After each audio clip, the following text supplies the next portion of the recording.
This is fantastic. We're live on the air with Julian II, who is an author and executive health consultant with Executive Health, www Executive Health. You can see /. You can check that out. That will be clickable later today on the podcast description. And we want to let everybody know that we're on Newsly. We're a featured podcast on Newsly, so you can stop scrolling and start listening. Use coupon code GHOST to get 1 month free premium subscription. And how are you doing today? Man, I'm doing super fantastic. How about yourself, man? I'm.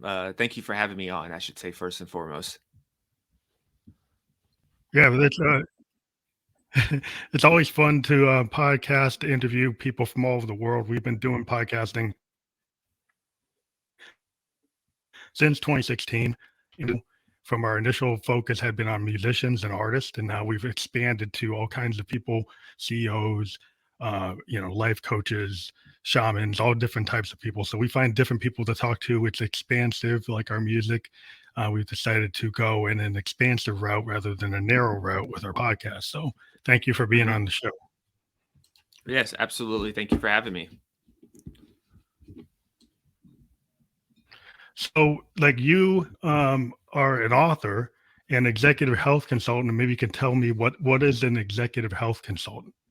hmm Yeah, so I usually when I usually get it's kind of a title given to me, but in those things, it's usually a couple different meetings. So on the surface, you would probably say when you see executive, you think this is just solely for executives or something like that, which is not necessarily the case. A lot of people are in some type of leadership role, but uh, the bigger picture of it is someone who is encouraging people to be the CEO, the executive of their health and life a lot of times, and to approach their health as if they are a Fortune 500 company and look at it like an organization, looking at it like a a big operation that has many different facets to it. I look at health as this giant ecosystem where you have all these different pieces that intertwine with each other. They don't exist in silos, but they're all dynamically connected with each Mm-hmm. other. Yeah, that's a good way to look at it because I was thinking, like I deal with a lot of creative people, and a lot of hmm people basically, musicians tend to be independent today, so they have to control everything. They're not on a label, and so I think a lot of the artists they deal with maybe haven't really focused on their health because a lot of artists they hmm focused on their and they don't focus on, oh, I should actually have a plan besides the plan for my art. hmm For my life, and not just like a health plan, but maybe like mental health and hmm spiritual health, all different types of health. And some people just will think about narrow. Oh, I need a Blue Cross Blue Shield plan, or I need something. Maybe you need a whole holistic view. hmm Which it sounds like that's where you're coming from. Yes, and the ironic thing is that I actually look at myself as an artist. You know, health is like a artistry to me because one of the things when I'm looking at a person, it's a blank canvas at the very beginning, and then you're basically taking a bunch of different instruments is what I you can kind of look at it, and you're creating a symphony. You're creating music with this, and that just happens to be maybe your nutrition. That happens to be maybe looking at different lab reports, looking at different genetic testing, and other different things that are associated with aging. But all in all, you're creating this sound of music that's just like health. And so that's the only reason. One of the big things is I'm a little monotone, so I can't sing. So that's why I didn't go into industry. But but I'm very but I get a lot of inspiration from music and the art, and I try to bring that over into the work I do. That's really cool because the whole idea of expansive, like my record label or my methodology is called expansive sound. And expansive sound is this idea that I'm not in a silo. I hmm could do jazz, I could do fusion, I could do rock, I could punk, or whatever. And also that it's not just music. Like music, like a lot of people when I first started say, well, how can a musician talk to a life coach or talk to a shaman or talk to somebody other than a musician? I said, well, because musicians are kind of like life coaches. The Beatles actually made a lot of people become musicians. John Lennon got people to go into the, peace movement. Marvin Gaye got people to think about the ecology. So a lot of things can cross over. And so I'm all about the kind of crossover of everything in life. And I'm a Buddhist, so the idea of expansion goes beyond just music. And it's cool that you thought of it as music in Mhm. what you're doing. I read a very good book a long time ago. It was, I think it was Nietzsche and Buddhism, Oh, and that's interesting. yeah, I think that was because from Tina Turner, right? Yeah, yeah. And so I read the book. I forgot the name of it, but it's a very good book on Nietzsche and Buddhism and some of the. And I think one of the things that's always stuck out to me there is I think it's changing poison into medicine. I messed up the quote a little bit, but it's something along those Mhm. lines of turning poison into medicine, something like that. Yeah. Well, that's interesting because I practice Nichiren Daishonin Buddhism, Oh, which is okay. like a Japanese form of Buddhism, which my Hmm. wife got me into when we got married. But I was already kind of in that headspace. I didn't know what to call it. And then she kind of framed it with the philosophies. And I actually lived in Japan for like 2 years back in 2004. And it was a really cool spiritual journey to kind of see that between looking at, the typical spiritualism that's in Japan, which isn't necessarily Buddhism, but there's other types of practices there. But yeah, it's just I try to have a kind of holistic point of view and kind of universal concept of karma, or the idea of the yin and yang, and putting energy in, getting energy back. Hmm. Thing about positivity. You put positivity into the universe, you get positivity back. You put negativity, you get it back. It's that kind of physics Hmm. thinking along with spiritual thinking that's kind of connected. It's between science and spiritualism, which I think a big part of everybody's total self. Absolutely, it's giving and I also look at it as kind of a cause and an effect, and like you said, it helps my decision making. So I do these things. This is more likely the effect I'm going to get. If I look at this thing, I can. There's not too many things that are per se bad. A lot of this is just our perspective, Hmm. and how that perspective is shaped can often determine what's going to come afterward. And that's and as I look at this from a health perspective, and you mentioned mindset and mental health, and that's a big part because a lot of times when we think about optimal health and health in general, we think about it from an external standpoint, then internal, where it's really the opposite. It's really Hmm. starting from inside, and then it's going to manifest outside. And because one thing I'm noticing Yeah, more, a yeah, lot I of, believe that.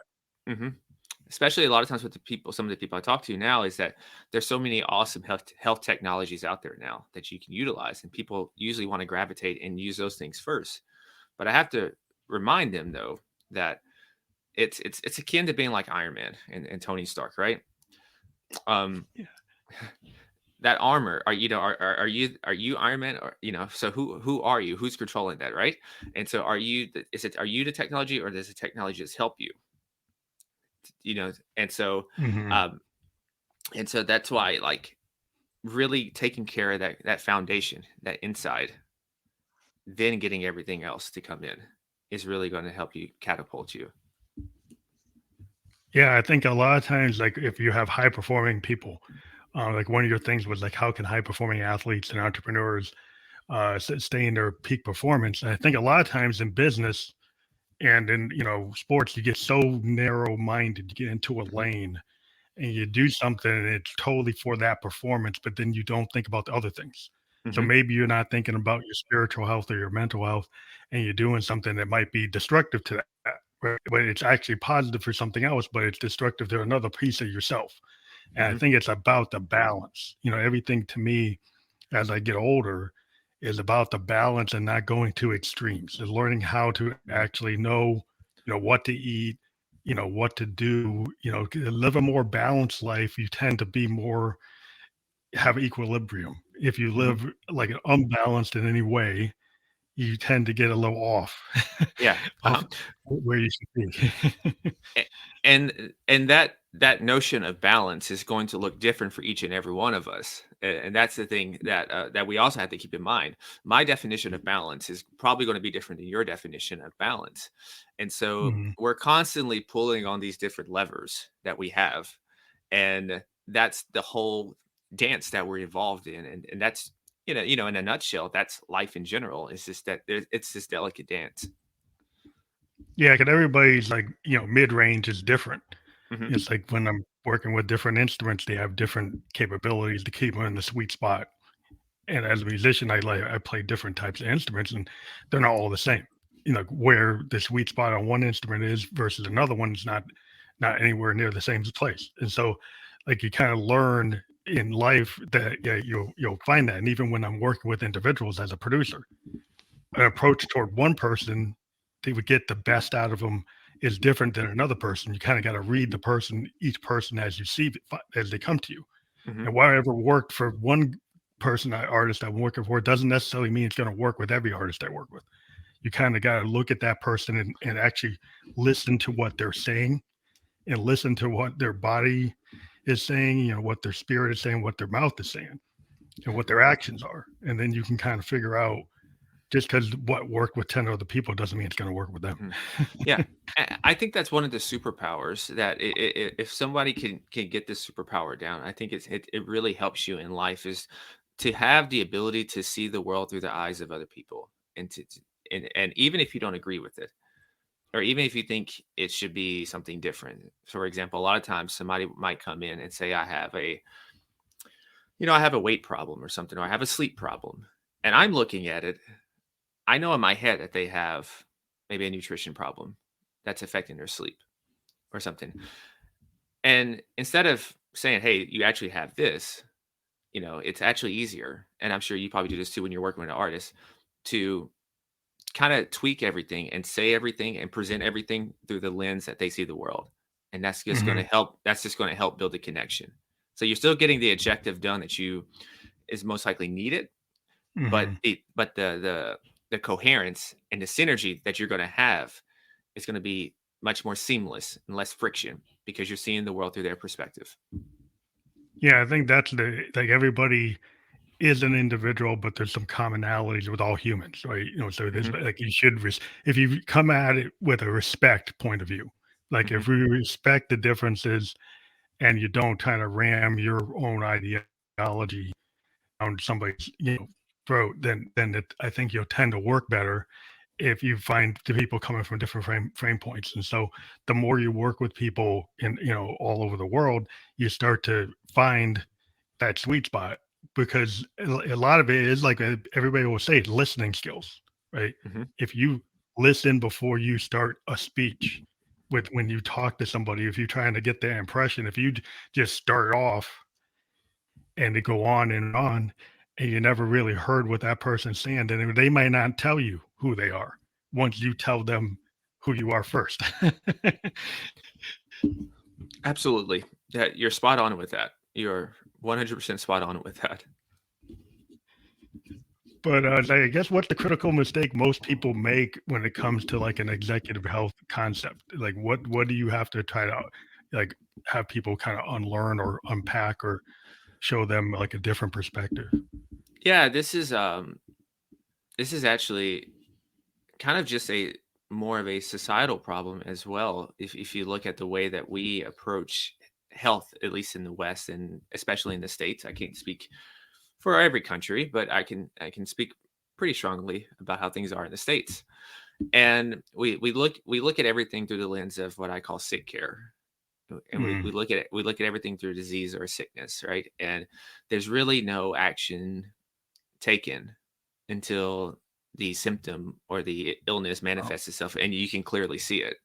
So even yeah. some of the top notch um quote unquote executive health programs offered from by hospitals, they will see everything through diseases and sickness. And so sometimes, well, oftentimes, that a lot of the necessary tests and potential tools available out there won't be used because there's really no quote unquote need right now because this person doesn't is not showing these things. And Yeah. my thing is like the best way to defeat aging, the best way to defeat a lot of the chronic illnesses is to never have them in the first place. It's to never age. And I know that might sound crazy. Like, what do you mean age? We get older. Well, you might chronologically get older. So I might go up in the number of years that I've been alive in this world right now and trips around the sun.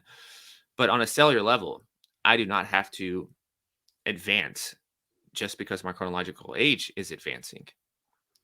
And that's a critical distinction that I would like to see made more. And it's to look at things not from a sick care perspective, but from a quality of life and from a performance standpoint, and a way of not only just increasing the health span, but increasing the lifespan and the well span as well. So it's great to increase the number of years that you're going to live on this earth, but what's the quality of Yeah. those years Yeah. that you're having, and what are you doing during those years that you're alive? How are you performing, and are you fulfilled in those years? So it's keeping those three things in mind. Yeah. It's like preventative care because I'm a cancer survivor. When I was Hmm. 27, I had a level 3 sarcoma, Oh, wow. and I didn't have any history of that in my family.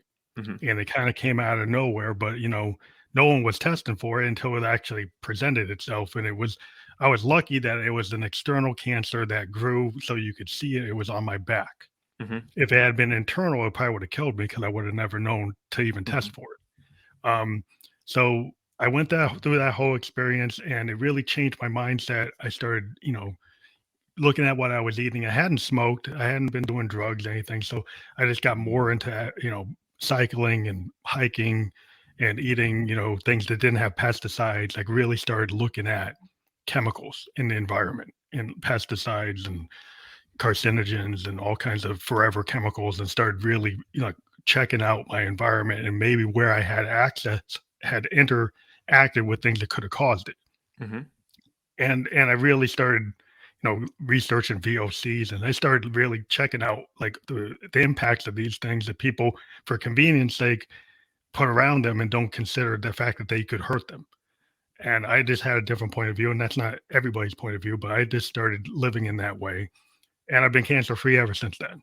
Um, but it was a hard thing to go through. But like I think it's like preventative, like people need to find out ways to stop that from happening and just presenting. Hmm. I do agree with that because I went through it. Yeah, and you're not. I don't know if you're not going to prevent everything. You're probably Mhm, not going to catch everything, but there still is a huge gap. And there's a lot of things, like a lot of the things that usually takes people down and usually severely hampers their quality of life and shortens the years of the average years, is a lot of these things are preventable. That's the big message, that a lot of these things are preventable. Even if, sometimes people like to use genetics, and weight runs in our family and everything, and that's such a very, very small percentage. And I think that message is just not being, you know, taken home enough in this world. Well, I think diet too, because one thing I found out with a lot of my cancer doctors, my oncologists, they didn't consider diet at all. I Hmm. actually had to go to outside dietitians, and they didn't Hmm. consider that as like a factor. And I really started like looking into it on my own, and they had no real solution other than their chemo and radiation and all the Hmm. medicines they would give me, but they didn't tell me to change what I was eating. They Yeah. wouldn't tell me to, drink more water or do this and do that. They just kind of focused on the medical aspects or like technical aspects without Hmm. thinking about the, maybe even spiritual Hmm. aspects, or like, being able to meditate. Like I started to meditate within my Buddhism and chant, and just that focus of that breathing, that kind of Tai Chi type of behavior is very important. I think to your overall health is part, with the medicine, with the food, with the diet, with the exercise, with the water. You know, Hmm. I think people don't think about those things. Yeah, and speaking on probably why they didn't talk about nutrition. I had a brief stay in medical school. I did a year of medical school before leaving, and it's not really in the curriculum.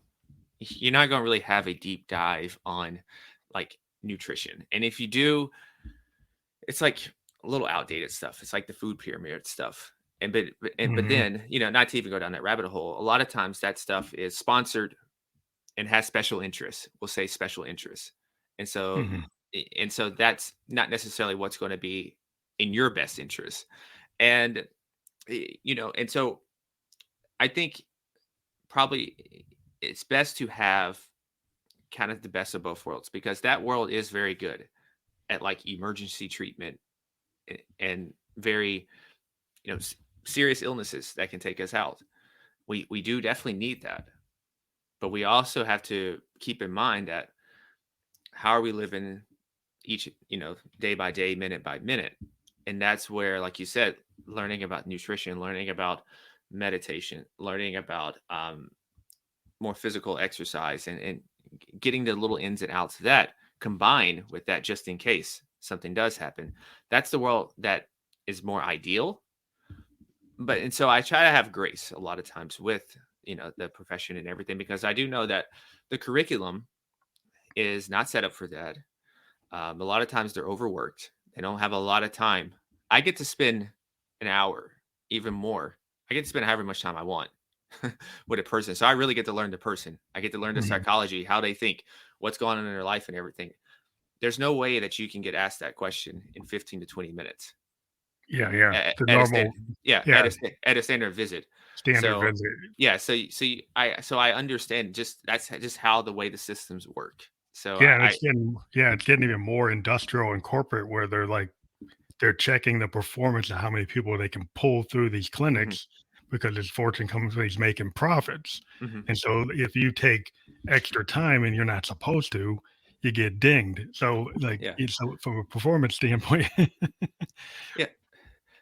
Yeah, you don't have time to read all the different latest research, or hey, this new test is coming out, hey, this potential cancer detection blood test is coming out, that's, maybe people over 50 should look into, all sorts of these different things.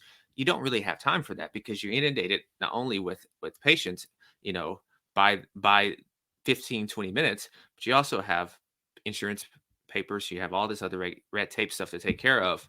So I have a little more grace for it. I don't like the way it's set up, but I do have grace, because I see that the system that this it's the system's almost kind of rigged a little bit. yeah, well, it's good to think to include we have I mean, I deal with some homeopathic, Hmm.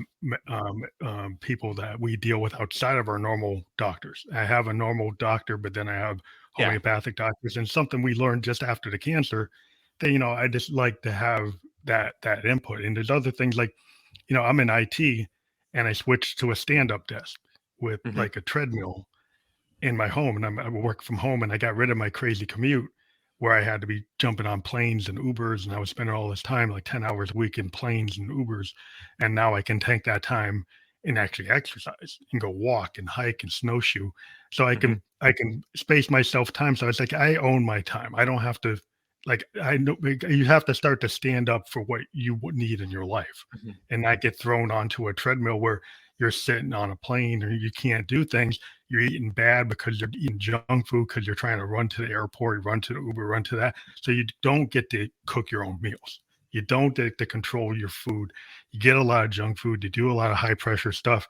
If you can change that and you can kind of force it, like, hey, I'm valuable. I don't have to do that. Hmm. I can still do the work, and I don't have to do what you told me I had to do 10 years ago. I don't have to do that. Yeah, it's about choosing you first and foremost over yourself, and once again treating yourself like a top notch company. You are each and every one of us is a company and an entity and organization. You're incorporated, even if it's not on a piece of paper or anything. You are incorporated, and you think about this, that even there's people that depend on you. Whether it's another spouse, whether it's kids, family, etc. And when you don't put yourself first, when you don't really take care of yourself, all that, it's impossible to actually give your best to these other people, because your own bucket is not filled. And I think that's a thing that we oftentimes miss, is that we will let ourselves wear down so much just to give to other people, and then we don't give that care back to ourselves, and we end up becoming sick and everything. I think, yeah, you do have to I know a bunch of guys that were IT guys, and they'll sit in the chair for 10 hours, 8 Oh hours, man. and it's, not good, and then they get back problems, they're overweight, they're eating junk food, and I told them, it's like, just trying to suffer through it to say that's doing a good job. Like, when I've had to manage these guys, like, I'd rather have you go take a break and walk or go to the gym or, go make your lunch instead of ordering something and actually, decompress a little bit and walk away and then come back. Cause I think you will actually do a better job than going straight through like 8 hours straight without taking a break and actually giving yourself that mental space to go back and look at something. Mm.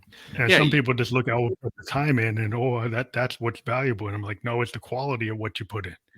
you're gonna be much more productive by doing that, and sometimes that feels like a paradox that by taking time away from actual work and going to do this activity, that the quality of my work is going to increase, even though I'm putting in less time on it. And so that's a concept that sometimes takes people a little getting used to. Yeah, 'cause I found that as I got older, when I was younger, I was one of those kids, going into it, sitting at the desk in the cubicle, staying there 12 hours, thinking I stay until 10 o'clock at night, that's what's doing it. And then you're like, you have bad returns after a while because you just were not doing as well as you thought you should be. Mhm. And actually taking the time to go mountain bike, go hike in the woods, take a walk, make my own dinner instead of eating some junk. 'Cause a lot of times you get a That lot of could times be you way you get way more. a lot of times you get very some of your best ideas comes so like after we get done here, I'm going for a long run, and the type of ideas that come to my head when I'm running and everything, it's unbelievable. And even if there's certain problems or things that you're thinking through, you would be surprised at what happens when you kind of separate yourself from sitting down this computer and just getting out in nature and just getting some Yeah, fresh air and getting some exercise, letting those endorphins do their thing. And it's a whole stress relief that yeah, comes I've with that. found that if I go hike or mountain bike or fish or something, 'cause I live in New Hampshire, so I have Mhm, all kinds of opportunities. I have trails all right near me. Like I can walk to a trail, get lost in a trail, and I find that if I go in that trail and I've been working on something on my synthesizers, I'm a synth guy, so I have all these synthesizers, and I find that got keyboards and stuff. But I find that I get better ideas after I take a break and mhm. go for that walk in the woods or mountain bike that I'll get some thing and it'll just pop up in my head and I'll get back into my studio and I'm refreshed. Then just sitting there banging at it like just straight, like just like the computer kind of operator, just sitting in there without taking a break is not actually the best way to do it. Yep, absolutely. So, like for me, before we got on, I had like an hour and a half of just some thinking work and just kind of writing some things out and thinking about this project. And then it's halfway done. And then as I go run, and then I come back. When I come back, I'm going to have a new set of eyes on this, and I guarantee you that this thing's going to look much better by the end of this night because I did a little bit, but then I'm getting away from it, giving the project time to breathe. And it's almost like I think about like when I was writing a book, you get that first draft out and you give it some space, you let it breathe, and then you come back again the next day or two with a fresh set of eyes, and you're going to see things differently. And I think that's probably maybe how it is in music, kind of how Oh I yeah. imagine it, where like you lay the first track down, then you come back later, you hear some things, you get to think about it a little more, let the idea marinate more. And then you're going to add these little different intricacies into the beat and the song. And that's going to really make the thing pop. I guess that's how I imagine it. I haven't been in a studio Yeah. too many times. Yeah. I would tell you what happens. Like I have a home studio. You can see all this gear. Uh-huh. But basically, what I'd like to do is I have all kinds of tools. I have some that are really small. I can just go out and I have one that's the size of a TV remote, Hmm. and I can just walk around and sketch ideas on it, and then I can like talk into it and leave notes. But then I have other things where like I'll go back, I'll put some multi tracks down, and I'll go back to it from like 2 months ago, Hmm. and I'll say, hey, this actually is working now. Because where my head is now, I see where I can finish this. And so it's like it is kind of like Frank Zappa used to do that. He used to go record his stuff live. Everything he did live, he would record. He'd go home and he'd do stuff at home and he'd record so many different things. And he'd go into his living room and there's all these pictures of him, like taking tapes from live studio recordings and just going through them with his headphones and saying, hey, this thing worked with this thing and this thing worked with that thing. And it was basically, he'd give himself time to kind of put it down and then go back to it. And a lot of times with musicians, when I tell kids, like, when I'm working with kids, like, hey, we ain't going to do like 99 takes. We'll do like 3 or 4, and then we'll walk away and then actually work on something else and then come back to it. And it tends to work a lot better than trying to sit there and do one song for like a month. I find that just burns you out. It just totally burns out, and all the creativity is like totally blown away. Yeah, because I think there's something. Yeah, I think there's something about creativity that you can't just really force it and suffocate it. Definitely. You just can't do that. And I imagine this is what it's like when you're like trying to force yourself to make a like a pop top 40 song. It becomes very formulaic and takes a lot You of fun tend out to of it. I clone. imagine. You tend to clone other people instead of doing something original. You tend to start doing the common denominator is clone something else that worked. Yeah. Where I'm always from the kind of mindset is I'd rather do a version of my artist, right? If they give me a demo, I'd rather make that demo sound the best version of themselves rather than make them sound like another producer. Yeah. And ultimately this is for work or people who are starting a business or even with their music or in any endeavor. And a lot of times even with health is that how someone got their goals or their success, whatever you want to call success, or achieved this thing is not really going to be how you're going to do it, because we're all unique. Some of the ingredients can be the same, but the total makeup of that thing is going to be different. And this is something that I initially struggled with when it came to the health industry and this endeavor, is that you see something that's getting a lot of engagement out there, a lot of likes, and you're like, that almost tempts you to do this, right? You're like, man, I should do this. This seems to be working for this person and that person and that person. I need to do this. And I think that's a trap. That's the trap, because I did that. I did that in the early stages. And one, you don't even feel like yourself. Like you're creating this stuff, but there's no soul in it. Yeah. It doesn't feel like you. It's not you. Yeah. And it's hard to do. And you oftentimes feel this resistance. I think about this with social media, and I'm still figuring this out, even with podcasting as well, is that it's finding your unique voice and being comfortable with that, and then experiencing those early stages where you're doing this, you're presenting yourself this way, and maybe it's a little different, so you're not getting that feedback that you're doing the right thing, but it feels like the right thing, but you don't have a lot of the external metrics to validate you. So you're just having to rely on just your intuition, your gut intuition, and your gut. Yeah. Yeah. Because that's what, like I said, that's kind of what I did with this, because Executive Health was not my first website. It's not the first. It was a rebrand, but it's something that I always needed to do and knew I needed to do. But it was it took a lot of, I would say, I don't know, inspiration, a push to myself to make happen.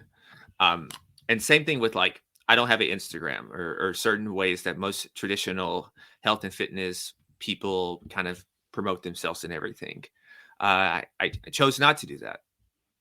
And so I think, kind of to sum this part up, is for those out there, is that I know you have a lot of artists on there. It's just to really stick with being what makes you you.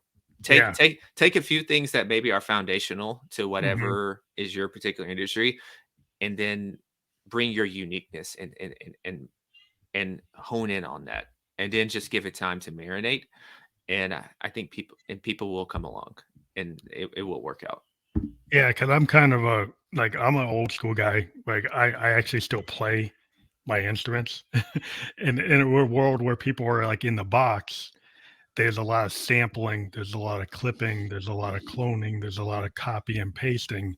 Hmm. And there are people who are being called musicians. They're actually producers and engineers that are moving notes around on a grid. See, that's what I thought. I said that because so my father. I grew up on music where musicians actually played their instruments, right? So I was just a little boy hearing this, and now you hear it. Everything's it's just like these, like you said, samples and the I don't know what you call that. Is it auto tuning or whatever they There's do with the voice? yeah, auto tune and pitch I control and ah ah I, vocoders. I am very much not, and then there's AI now where people. One thing I really got annoyed at is like there was this DJ, won't name him.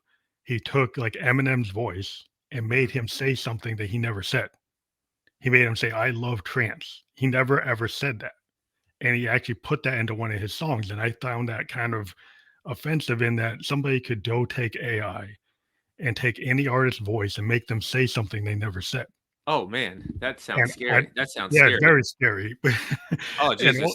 Not even from a music perspective. I could think of a lot of nefarious things that people are going to do with that. Oh my yeah, it's goodness. just not cool. And my whole thing with music is just like, and anything that's art because it's being done in Hollywood and filming and in programming, getting this artificial intelligence to kind of clone and copy instead of original thought. Like, how are you going to get a Bill Gates or a Steve Jobs, which original ideas if all you do is clone what already exists, which tends to be where AI can take something that existed and say, hey, make me sound like Bob Dylan. Hmm. So Oh it'll man. look for Bob Dylan and make you sound like it, but it's not really original. It's a See, derivative.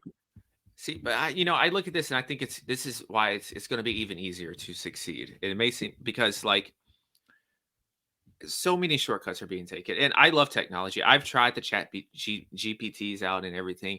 It's a tool to help assist you, to help enhance you. And that's kind of the way like I look at different health technologies. Like I have a wearable on right now. I have a wearable on right now. I use a lot of data. Yeah, I use a lot of data, and I have a whole shipment place over here for it, right? But it doesn't make you, it doesn't control you. It's a thing that helps enhance you for what you already are. And I see that a lot of times now that I think I'm worried more about critical thinking. Are we going to lose that ability to critically think? Yeah, that's what I worry about. Y- You Because know, if people can get somebody to write your term paper with AI, mhm. right, then you're not really writing it, Yeah, right? So you're not learning yeah, that process of doing that research, which I yeah. think is critically important for you to actually go do that research. Just like I think for a musician, it's critical that you actually go and learn how to play your own song. Hmm. So when you play it live, you're just not in the box, that you actually can play it. Yeah. Um, and that's why I always tell kids, like, even when I'm working with guys who do videos, it's like I'd rather have a video director that's actually not using AI, but actually has ideas Hmm. and making choices about what they're going to film because they have an aesthetic. And maybe that aesthetic was influenced by Orson Welles or was influenced by Scorsese or whatever. But they have an aesthetic, and still, when they do it, it's them, Hmm. right? They may have been influenced by somebody, but it's still them. It's like kind of like I tell people, like Stevie Ray Vaughan did Voodoo Child, and then Hendrix did Voodoo Child. The Hmm. the Stevie Ray Vaughan version of Voodoo Child is a Texas blues influenced version Hmm. versus the cosmic version that Hendrix did. They're both the same piece of music. They don't sound the same at all. Yeah. I love standards, and that's a great example. Right. I love jazz standards, and there's so many different versions of a song, but they're going to be different. Like the way Marvin Gaye will do a standard on some of his early, even pre Motown work or early Motown work before he became known for the albums that Yeah, everyone yeah. knows him for. He was even a drummer. He was a drummer too. Yeah, yeah, his is gonna sound different than Sinatra's Oh yeah, when they did definitely. this when they did the same thing, and that's gonna be different than a Bocelli. Those are all different genres, Yeah. and so I think I kind of lost my thought on that. Oh, just on how you make it yours. Yeah, on how you make it yours, just to further enforce that point that you made right there. But when you're talking about wearables, like as a diabetic, I've kind of Hmm. really dived into wearables. I'm using Hmm. like something I wear that automatically sends my numbers. Oh, CGM. Yeah, and it Yeah. actually tells me if I'm going too low or too high. And then, as a musician, it's helped me because I don't have to finger prick. Hmm. And being a keyboardist or a guitar player, being a diabetic, that's always been a problem. Like the Hmm. fact that we have to prick our fingers, it hurts. When you're trying to play guitar or Hmm. piano, you don't want to have to be keep on pricking your fingers. It's like it gives you extra hassle. The Hmm. fact that you can get this sensor that you're wearing, giving you really good information, and you can make better choices about what you're going to eat, Hmm. if you should eat, if you should hydrate more. It just tells you where your body is, and I Hmm. find that's very useful to kind of stay on my plan. Absolutely. I think that's even for non-diabetics out there. That's something useful. Now, you probably don't need it permanently, but doing a cycle of it, maybe like a month or two or so, Mhm. to really learn that is good. It's beneficial. That's one of the tools that I have at the disposal. So I have access to everything. It was one of my goals. I take inspiration once again. Talk about creativity. I take a lot of inspiration from Batman. Batman's one of my inspirations. So, Yeah, so I yeah, I kind of love I kind of treat myself like Batman, and I think of health like Batman. So instead of like gadgets to go fight crime and everything, there's a lot of tools and things to help keep my health enhanced and to further enhance it and at my disposal. So I look at things that way, and I try to look at strategy like Batman. But to kind of bring that back to what you're talking about with the CGMs, CGMs is a great tool. It's because I think metabolic health, that's and a big part of that is blood sugar dysregulation, diabetes. That's a big part of it. And a lot of times people are maybe even pre-diabetic before they even yeah, and know they it. wouldn't know. You Yeah, wouldn't know if you're yeah. not checking it. And see, that's one of my gripes. That's one of my gripes also is that I don't like I don't like the ranges that they have right now when it comes to like glucose, fasting insulin, A1C, and Mhm. even a lot of times some of the standard tests I have to. I mean, if I don't order it for the client themselves, sometimes they'll just go. Sometimes they'll just go to the doctor and do it. To And A1C, like the A1C, well, you think they won't get it. Sometimes they'll just give them their fasting glucose, mhm. and so they won't give them the fasting insulin and the A1C. And you want all three because Yeah, that gives you a whole picture of how you're yeah, living because the the fasting glucose, holistic. yeah, the Yeah, fasting glucose can be manipulated depending on like yeah, the yeah. previous day or so. So you can manipulate that, and so you want the whole picture. My dad was a diabetic and everything, and I'm a type 2. I'm a yeah, type 2, which is, type insulin, 1's like I have type 2s, you don't have to take insulin, but I'm at the point where I'm taking insulin yeah, because 'cause I've had it for like 20 years, yeah. and it progressively gets worse, and then I had to start taking insulin, Mhm. but, So your pancreas is not just doing its job in a it's not nutshell. doing what it's supposed to, so Yeah. like type 2s, you're always watching what you eat. Hmm. And the carbohydrates and sugar will affect your sugar like immediately, Hmm. like every diabetic. But like we tend to like lower the carbs as much as we can, and try to eat vegetables and water, and just be mindful. Like I can't drink alcohol pretty much. Like, and that's usually a really big problem with type twos.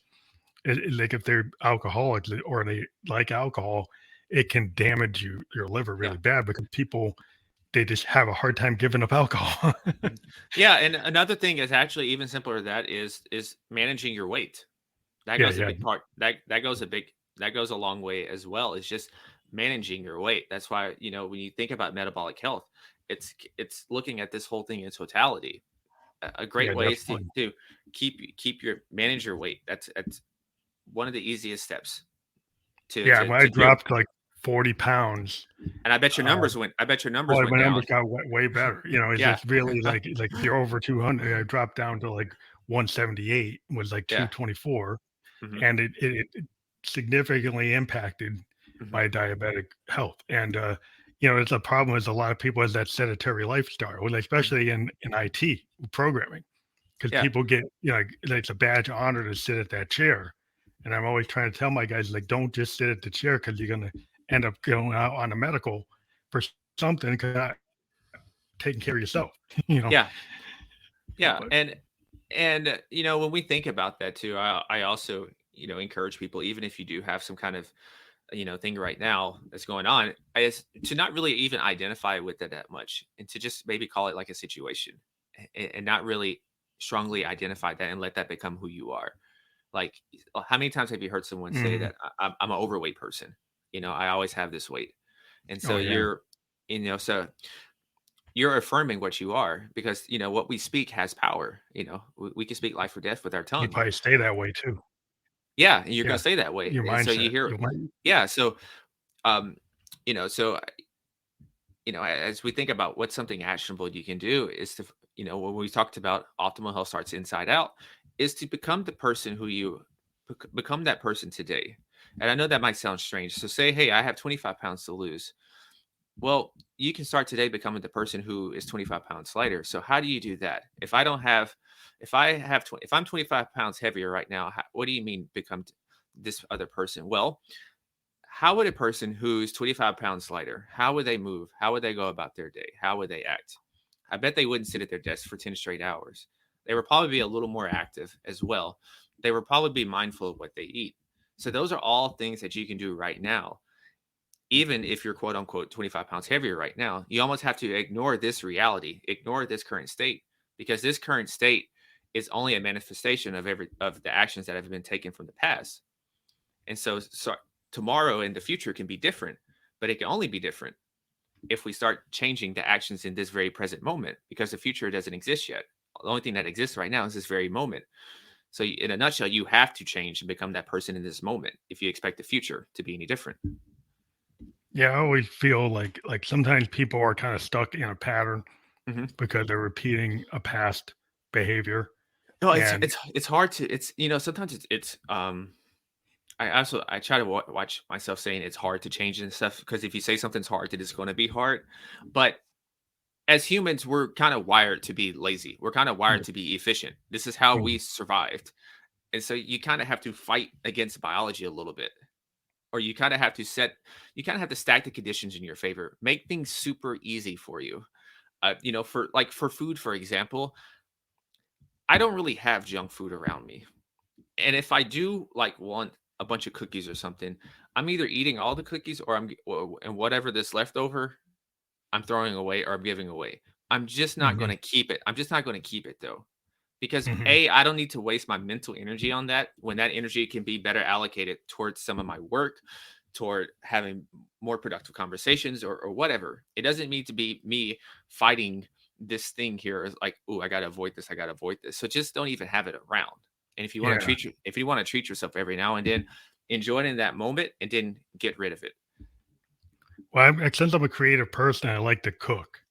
And what I did is like found a way to cook more healthy food with a combination of my daughter. We have a hydroponic garden. So we have indoor hydroponic gardens that where we can grow fresh veggies and we can control a lot of Whoa, vegetables that we grow ourselves. So that then is cool. there's no like debate about, oh, it costs too much to get the veggies. So like we grow all kinds of really cool veggies with these modern hydroponics that my daughter got into, and we've been doing it for the last 4 years. And we can, we make do a lot of really cool stuff with that. And then just I think really cooking, because if you get stuck, doing the takeout and all the different takeout services, you get a lot of stuff that the American portion size. I've always made, because I lived in Japan, and in Japan the portion size was Yeah. more like what it should be, right, Hmm. for your health, right. But when you come to America, like the portion size for like three people for one person, right, Hmm. and you're like, it's just the way the industry has set this stuff up, and people think they got to eat everything on their plate, and that's That's like a true. bad behavior to That's true. get locked into. I will say I like the portion sizes, just because well, that's because I'm heavily involved in a sport, so I have a high caloric requirement. But for the probably ninety Most people, percent, yeah. for the 90% out there, this is terrible. This is terrible, because I remember when I went to Europe, I went to Portugal and Porto, and so I ordered a piece of fish and some potatoes. And so I was thinking, okay, it came out. I was thinking it's going to be close to like American size. So I get this, and I was like, man, this thing's only like 4 or 5 ounces. And You so got to order two of them. I called the guy. And I'm like, hey, can I get a couple more orders? He's like, really? I was like, yeah. He's like, oh, okay, you're American. We didn't know if you were American, but now we know that you're American. We thought you were French at first, because I guess my name's popular in France, right? So he thought I was French at first, but then he's like, that gave it away right there. I was like, I guess is this what Americans are known for? I guess a little bit. Yeah, But yeah, but yeah, I had to order multiple dishes. But I had to explain to him. I was like, hey, I got a weight requirement I got to keep, and I burn a lot of calories. yeah. But If you're active, yeah, you can handle it. If you're the problem is that most of Latin yeah. Americans are sedentary, But the and then funny thing is, they can't yeah, get it. the funny thing though, even when I was over there, even for a 6 week span, it was hard to keep weight on because the way everything is designed, you just walk everywhere. Yeah, yeah. You Like in walk Tokyo, it was everywhere. like that Yeah. too. Yeah. Yes.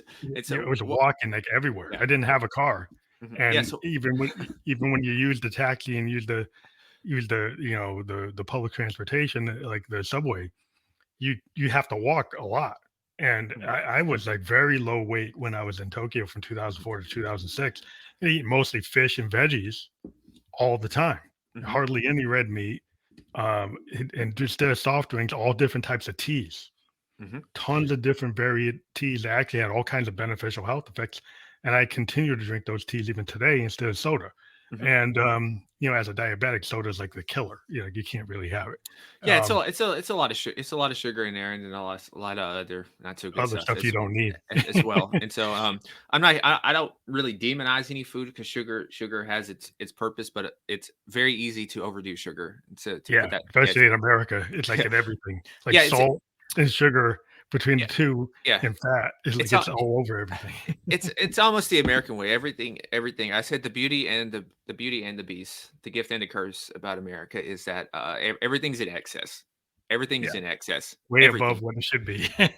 Everything is in excess, and so that Maximum overload. there's good with that, but then there's also a lot of negatives with that as well.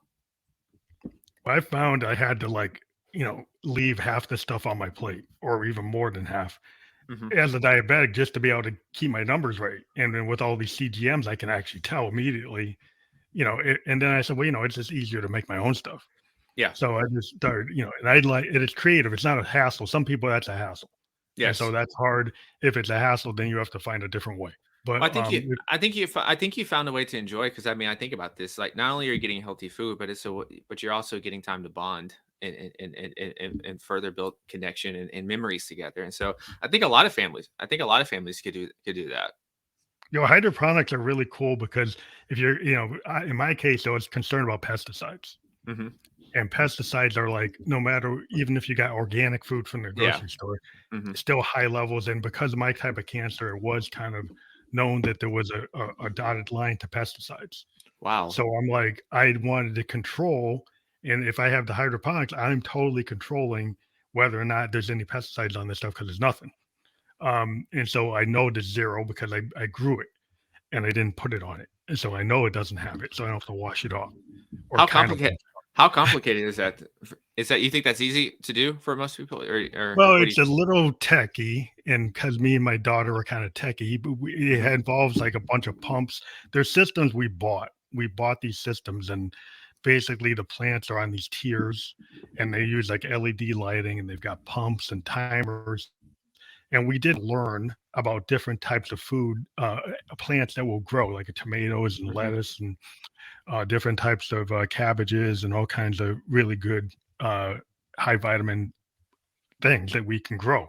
And we started to expand all the different types of things that we can grow from beans, different types of beans to all different types of lettuces and cabbages and different types of tomatoes and cucumbers and all kinds of really good things to have that I don't have to worry about pesticides being on it.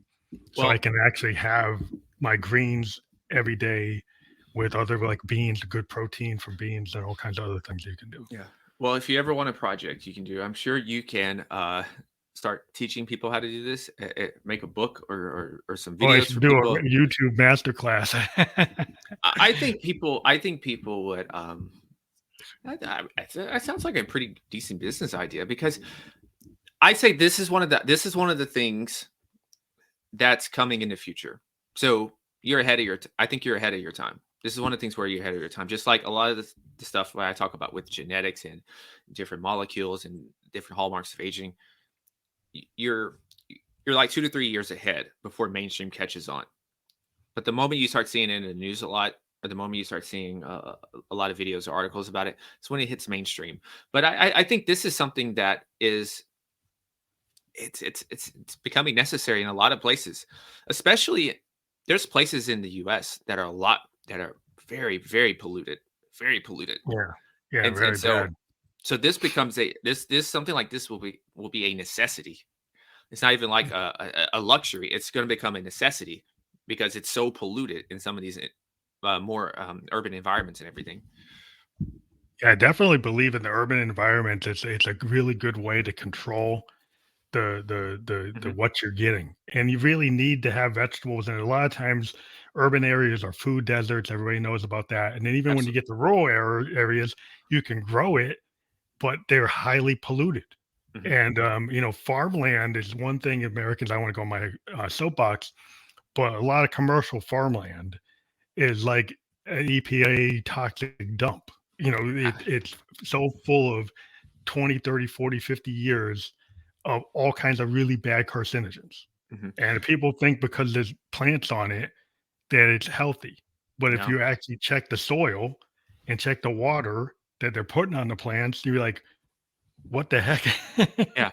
I had a conversation with a lady recently on my podcast about a lot of this, and like it's causing different fertility problems for a lot of people, and like even just something like men's testosterone levels, like the levels of testosterone for a man my age is probably half, or well I hope not, well not for me, I hope not, but not for me, Yeah, it's bad. Yeah, there's a lot of bad impacts. but for a lot of but the average person compared to a couple generations ago, the testosterone levels for men are are half, and that's a pretty big deal. And women are struggling with that as well, and a lot of this has come from the different pesticides and a lot of the phthalates and a whole bunch of other endocrine Yeah, disruptors. you got the forever chemicals, you've got the microplastics Hmm. that are getting into your stuff. So if you can grow at home and you don't get those Hmm. microplastics embedded on your stuff, you don't get the pesticide, you don't get all those other, the VOCs and the forever chemicals. It's like everywhere. And the problem is like, that's why you want to get control. Kind of like it's like, oh, well, that's what they're going to use on Mars. Yeah, it is what they're going to use on Mars, Hmm. but you can use it now. Yeah. So why not? Yeah. That's the way No, I look. and this is scaring people. I would say if you have access, a lot of gyms, you have access, you can use a sauna to help a little bit in terms of like kind of getting some of those heavy metals out and everything. And Detox so, out, yeah. yeah, use a sauna a lot, and saunas are very beneficial in terms of they can almost mimic like cardiovascular activity, Oh, wow. and, Is there and other so. ways to detox besides the sauna? Is there other things that you recommend? Um,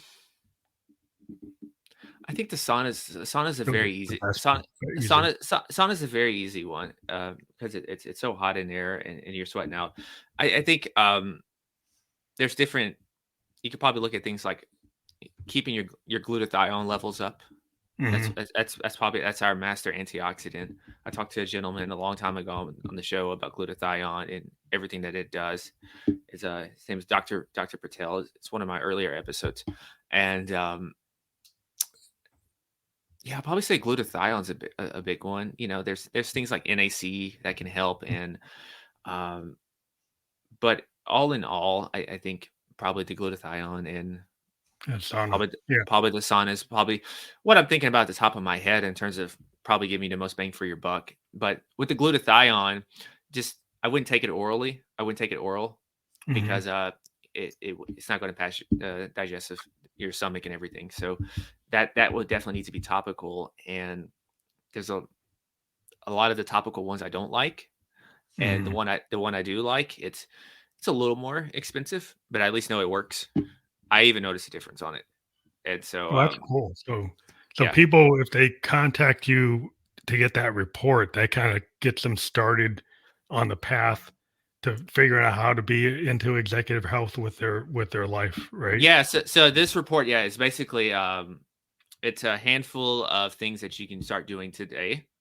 Maybe tomorrow, some of them might take you a little more planning to do, but it's actions that you can do now to start to really start taking control of your health, not really falling into this predetermined thing they call aging, where aging has such a bad reputation, where it's always talking about you get colder, you get stubborn weight, you don't think as sharply. I mean, it sounds horrific. When I think of aging, I think of more experience. You see a lot of athletes now; they just get better with time, and Yeah. so that's kind of the way I think about it. But yeah, and it's also a way to everything on there recommended is I wanted to make it to where it's accessible to everyone. A lot of the things I realize are not as accessible to everyone because they're still new. And as anything new in this technology, the early adopters pay the most until the costs come down. So that report is just an entryway. And then if they're interested or they want to know more, they can feel free to Dive in con- more. contact me. And I sit with people for 30 minutes at least, That's sometimes cool. longer. And Do you it's do not even. that like virtually, or do you have like appointments? Oh, we can do it. I do it virtually. Most everything's virtually. I mean, if you're in the Nashville area and you want to Hmm. meet, I would love to do that. I'm so zoomed out. I Yeah, mean, zoomed I out, look, yeah, I enjoy. Yeah, I'm zoomed out. So anytime I get the opportunity to yeah, do something in person, I'm yeah. definitely doing that. So Yeah, yeah. I do So want to start doing in-person podcasting again, but I oh haven't man, been able to do yeah. that. Well, we have a pitch to kind of get a sponsor so we can actually go to the country where we interview people. Hmm. So, we get to interview people in like Berlin and Japan and Australia. And we've done it virtually, but our pitch to our sponsors is like Hmm. go and do the day in the life of a guest and actually stay with them and do that podcast after being with them. That And is cool. that's the idea, the pitch, and we're hoping to get that done That is sooner than cool. later. That is cool, and that is absolutely unique. That's That's our Yeah, idea, but that's absolutely unique because, I've never seen that done. I haven't seen yeah, anyone it's do it. hard now. It's like trying to pitch it and to do it in a COVID safe way Yeah, is cool, but like I want to do it because I think it would be really beneficial and kind of move me in a different direction. Like I've always been into changing. A lot of what I've had to do is significantly change my comfort zone. mhm. Um, and I push myself to do that because I find if I get stuck in a pattern, I just get bored and I got to go into something else. It's the same So, thing, man. I'm the absolute same way. A a lot of the things I do now became I was curious in it.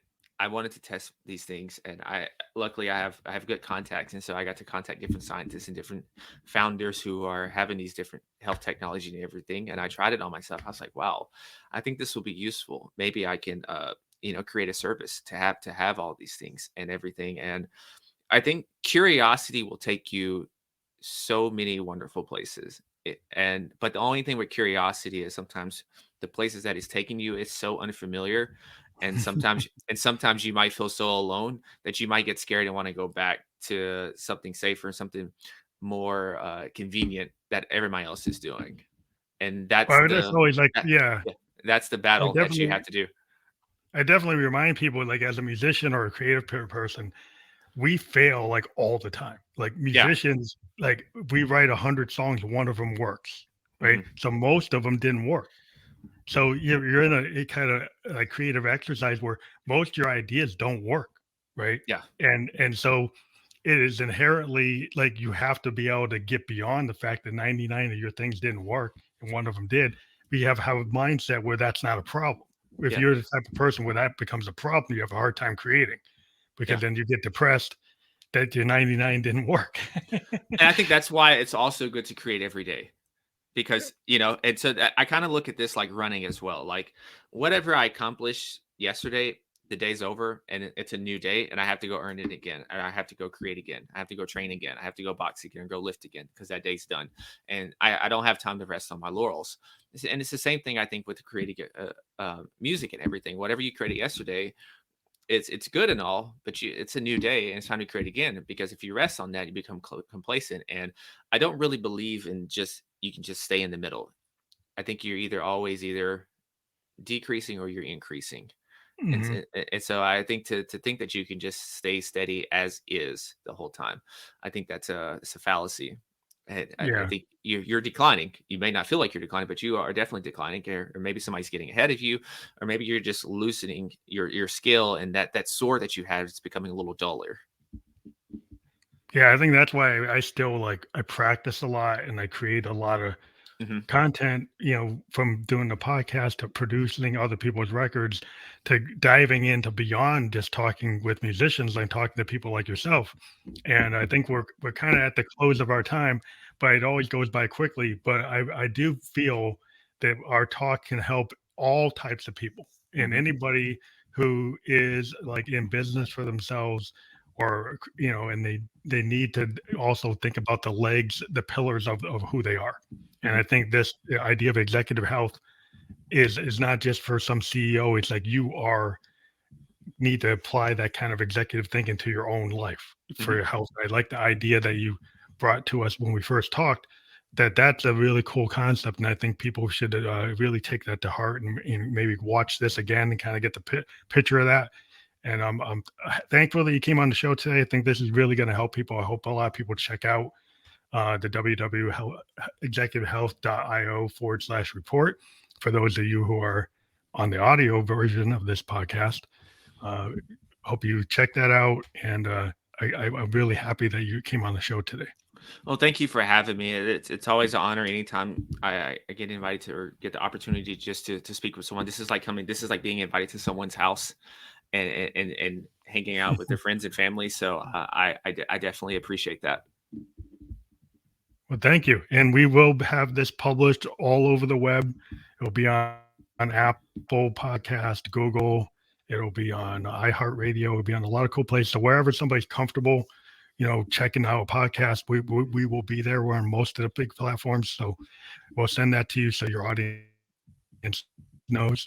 So thank you very much for being on the show. Thank you so much.